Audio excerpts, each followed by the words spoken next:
Chris, take it away. How to increase your sales while working less. All right. Love it. So we're going to start with a quick example for everybody. This is a pretty typical thing we see because one of the big myths about sales and construction is that if you want more results, you got to work harder. You got to do more. You got to do more, do more appointments, get more leads, put more money in, more marketing spend, more, right?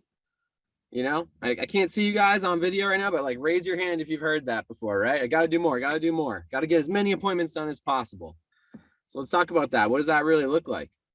You know, if you're in residential contracting sales and you're trying to do, 40 appointments in a month, that's 10 per week on top of everything else you got going on. You're probably not closing more than 25, 30% because you're just so busy. You're so busy going from one to the next, over here, over there, over here, over there. You know, and you might be able to, if you had an average job size, you might be able to book about $100,000 in a month. Okay, decent. You're doing a lot of activity for that 100 grand. A lot of activity. You're not maximizing results. You're maximizing your own activity. So let's go to the next slide. Let's look at a different example. So what if you were doing 28 appointments in a month? That's 12 less appointments. That's at least 24 hours less in home. So an average of 7 per week instead of 10 per week at that same average job size. But because you're focused and because you're only meeting with the best people, your close rate jumps up to 45%.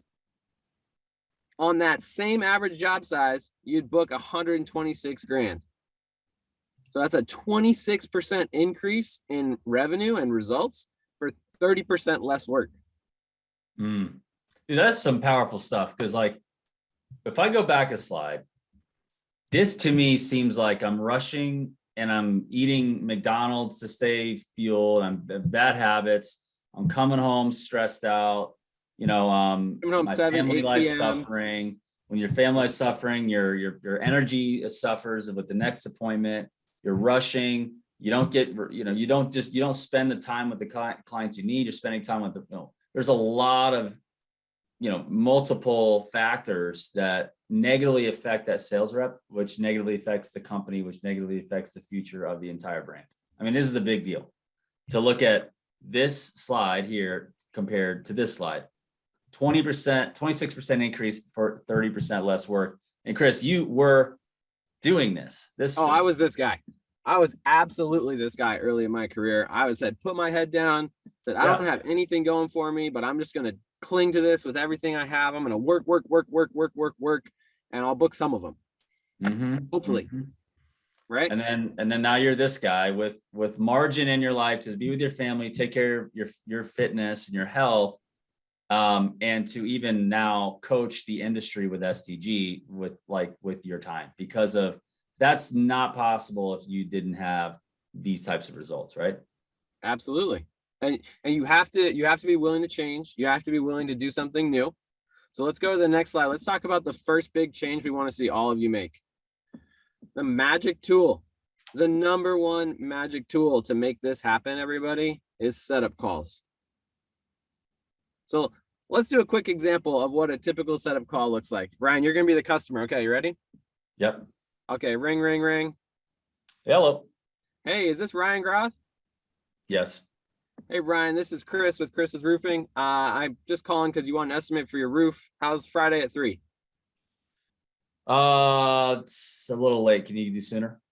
Sure. How about Wednesday at 3? Yeah, that works. All right, cool. I'll see you then. Thanks. Bye. I know all of you on this webinar have made that call. I know it. And I get it, right? We're busy.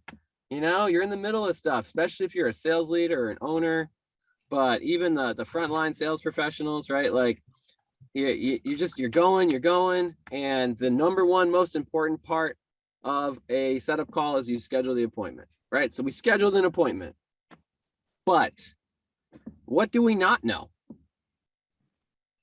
What do we not know? We don't even know if there's another homeowner, right?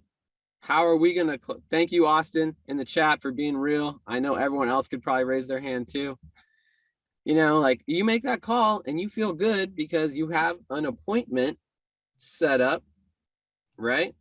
but you don't know anything, right? So Nick put in the chat, we don't know how old the roof is. We don't even know why they're replacing the roof, right? And it could be painting, right? It could be siding, it could be landscaping. It's whatever, construction sales, trade sales, right? Yeah, whatever your industry is, right? We don't know anything about the job. We don't know what their long-term plan for the home is. Eric, I love that. It's one of my top questions.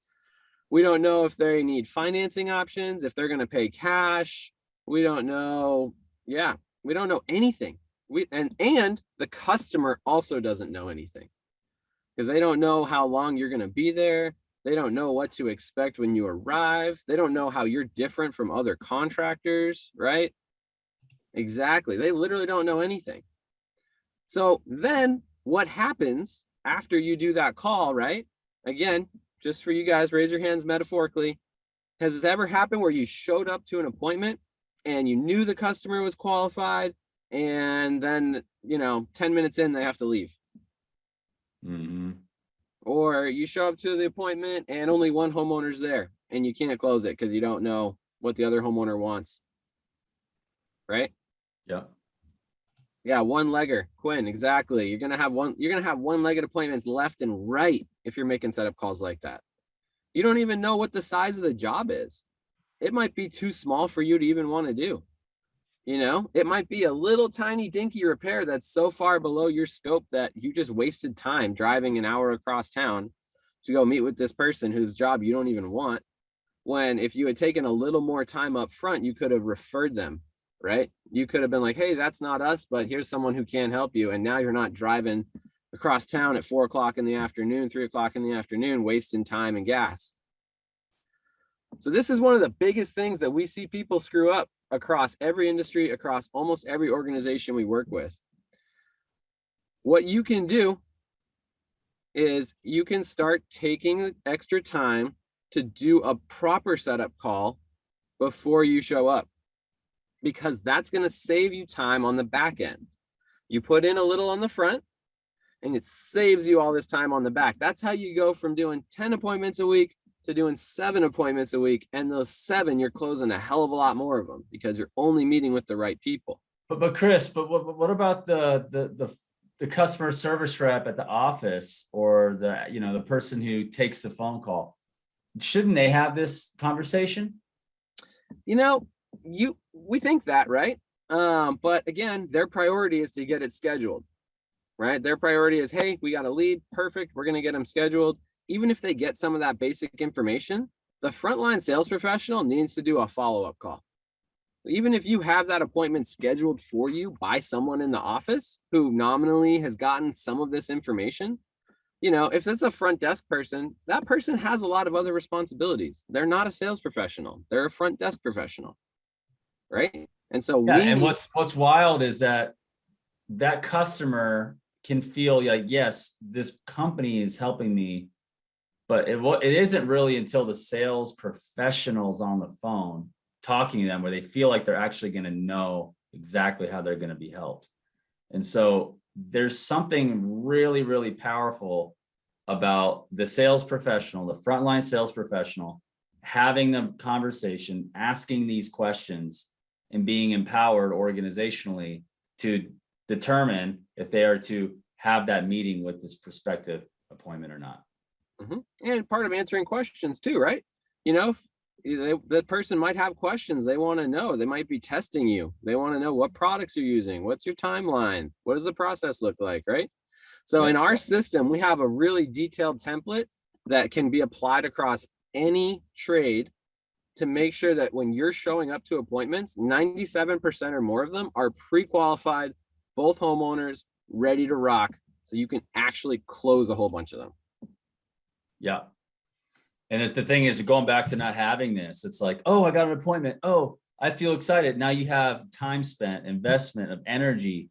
There's a big ripple effect of consequentially of even just agreeing to an appointment, even just agreeing to that you're going to go to one. There's a huge consequential ripple effect. So to be able to have this setup call is so important.